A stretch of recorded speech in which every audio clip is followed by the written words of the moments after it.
इस वक्त आप देख सकते हैं एम्बुलेंस जिसके अंदर मरीज शदीद क्रिटिकल कंडीशन के अंदर बताया जा रहा है और इनको रास्ता इस वक्त नहीं दिया जा रहा, रास्ता यहाँ से बंद कर दिया गया। मरीज की हालत शदीद तशवीशनाक बताई जा रही है और रास्ता इस वक्त बंद है। हम अटक रो पुल के ऊपर मौजूद हैं इस वक्त। ये आप देख सकते हैं रोड के ऊपर रेत की ट्रालियां फेंक कर रास्ता बंद कर दिया गया और कंटेनर लगा दिए गए। ये इस वक्त हम हरो पुल अटक के ऊपर मौजूद हैं।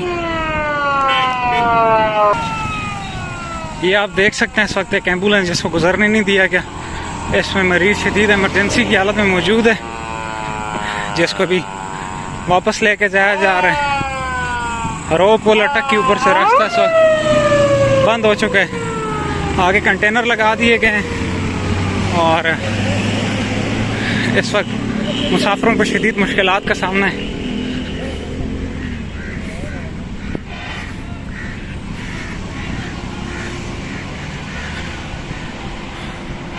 लोग पैदल इस वक्त जाने की कोशिश कर रहे हैं।